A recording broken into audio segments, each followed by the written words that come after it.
Okay, this is your sister?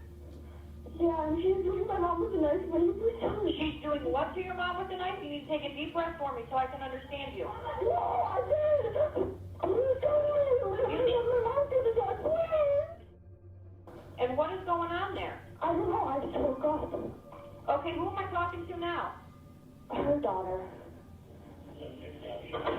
Okay, and what's going on there? Who has the knife? My sister. Okay, does she still have Hey, it? Mom? You okay?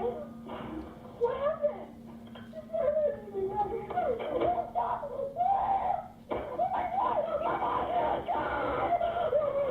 What's going on? Hold on.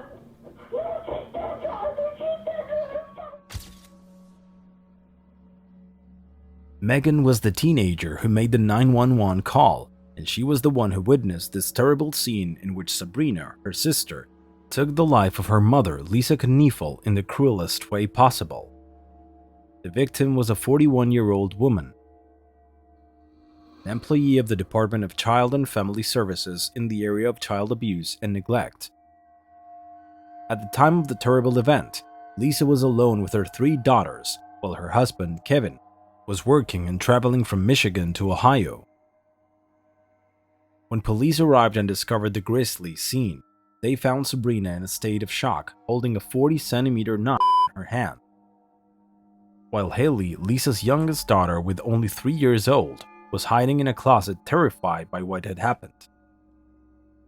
The police arrested and took Sabrina to the hospital to treat the wounds on her hands, as the victim would have managed to defend herself at some point from her daughter.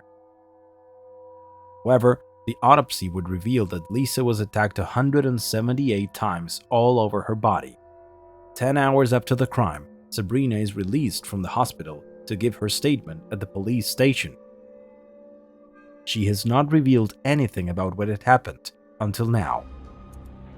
What do you recall? Yesterday, Mm-hmm. getting done with my homework, going, I don't know, and that's it. Mm-hmm. I'm going to bed. And we were at home. Mm-hmm. What, anything unusual happen? I don't know. Sabrina acts confused, as if the bandages on her hands aren't evidence of having been involved in a brutal act. The detectives are waiting for Sabrina to admit the facts and reveal her motivations for committing this crime against her own mother, since it was them who found her at home with in her hand, covered with incriminating stains. Sabrina Zunich was born on October 27, 1994 in Cleveland, Ohio. Her biological parents had substance and problems, and her father died of an overdose. It was for this reason that Sabrina was raised by her grandmother from a very young age. During her adolescence, she was a troubled and rebellious girl who was constantly involved in fights. For this reason, at the age of 14, her grandmother was no longer able to care for her, and she was sent to a social services foster home with the intention of modifying her troubled behavior. In July 2011, when Sabrina was 16, she was adopted and welcomed with open arms by her new foster family. Her foster parents were Lisa and Kevin Kniefel. How do you get along with Kevin? Kevin's a miracle. I mean, he's more the one that helps me out, because this has Megan to deal with, and so we made agreements a long time ago that if I need anything, that I can go to Kevin. How about with Lisa? How do you dealing with her? Me and Lisa have never been the best. She's never seemed to like me, and she's been wanting me out of the house. Sabrina started to have friction with her foster mother because Lisa didn't like her friendships, since she consumed substances and alcohol with them, so Lisa constantly tried to discipline her. On the other hand, Sabrina also had a bad relationship with Megan, who was 13 years old at the time.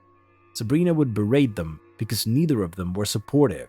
She felt that Lisa was always on her biological daughter's side, and that, like a good teenager, infuriated her. Sabrina continues the interview giving vague answers. She is evasive and responds as if she has no idea what happened. The detectives will now be much more direct, and Sabrina will no longer have the option to avoid reacting to what happened. What's your thoughts on how Lisa is not alive now? What?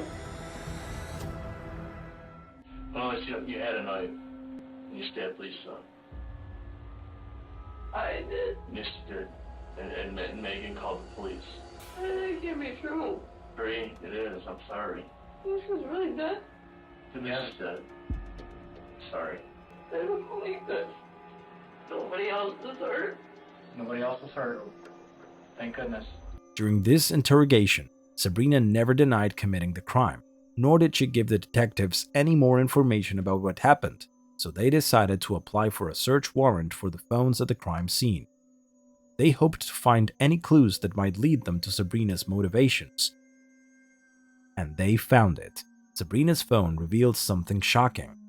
Over the past 2 weeks, Sabrina and Kevin Kniefel, Lisa's husband, had texted each other more than 1,000 times, which immediately caught the detectives' attention, as this wasn't a normal occurrence due to Kevin's role as a foster father.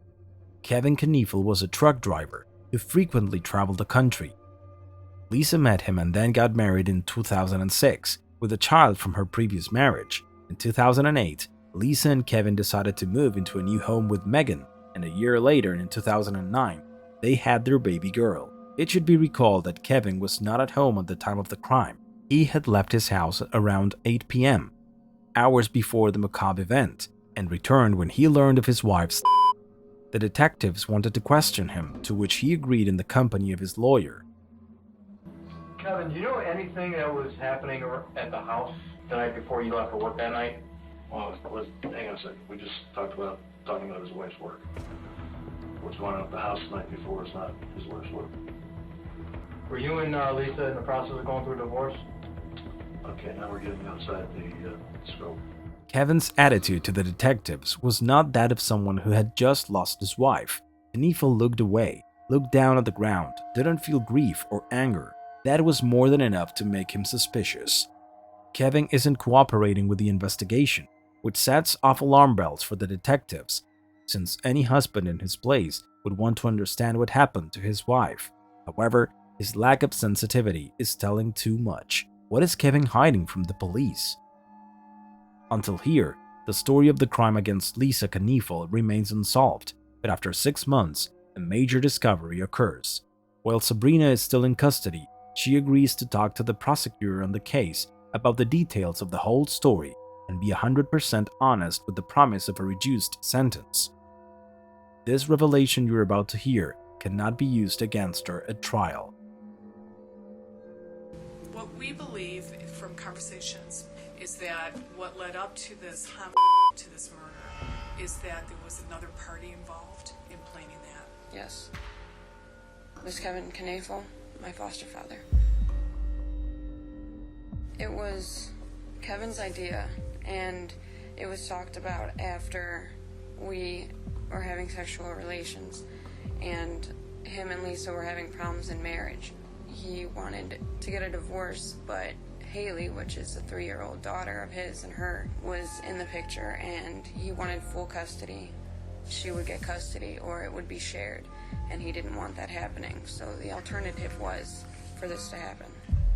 When was it, after you started to live there on a daily basis, that your relationship with Kevin changed? When did the sexual nature start to change?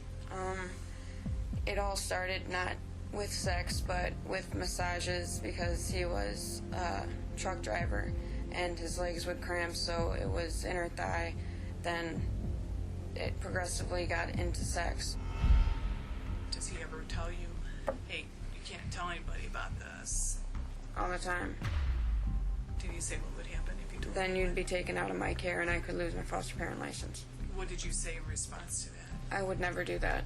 As Sabrina and Kevin's relationship grew closer and closer in the wrong way, Lisa Kniefel noticed that something strange was going on between them. This is when they established a pact. Kevin convinced Sabrina to kill his wife, created a plan, and even told her with which weapon she should attack Lisa. Kevin promised her that if she was caught, she wouldn't be incarcerated for more than 5 years, that he would protect her, and that, as soon as she was released, they would be together, they would buy a house, and that she would be a foster mother for Haley. However, all his promises fell apart. So have you talked to him since No. then? Nada, no money on my books, no letters, no calls, no nothing. Thanks to Sabrina's statements, The police determined that Kevin had been the mastermind of the cruel crime. It was all calculated by him, and he used Sabrina, who was a minor at the time, to execute this plan to eliminate his wife, and thus collect Lisa's life insurance, which at the time amounted to $750,000. Days after the crime, Kevin collected the money. We don't know if it was given to him immediately. However, he had already started buying cars, houses, and even paid for flying lessons. What was his relationship to you? It was when a foster father when needed to be, and when a lover when not being a foster father. Can you describe for us or give us an idea of exactly the statements that Mr. Knaefel made to you about his wife being gone? She would be worth more dead than alive. Kevin found Sabrina to be a perfect victimizer because the family conditions in which she grew up were a determining factor in understanding why she would be capable of committing a crime like this. Sabrina never had a stable family, a home where there was love, a sense of security, or belonging, and Kevin knew all too well this extreme vulnerability. In Sabrina's words, I didn't know how to deal with abandonment and everything that I went through because of my parents.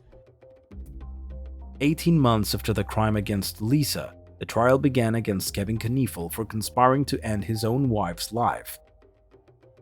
The verdict was decided rather quickly. There was no doubt about what Sabrina had testified to, and Kniefel's lack of emotion was crucial. Yes, and there are two girls that go through pain every day because of him. And I hope, Judge, that you will give him the maximum sentence. Because my daughter and my daughter's sister think about their mother every day. And I sure hope that you think about what you did in jail. And I hope you rot in jail the rest of your life. Sabrina was sentenced to life imprisonment with the possibility of parole after 30 years, and Kevin was sentenced on 11 counts and to life imprisonment with the possibility of parole after 30 years in prison. Kevin Knaefel was also sentenced to 12 years in prison for engaging in improper acts with a minor. Lisa left this world believing Sabrina was solely to blame for her fatal end, never suspecting that her own husband was behind this macabre plot against her.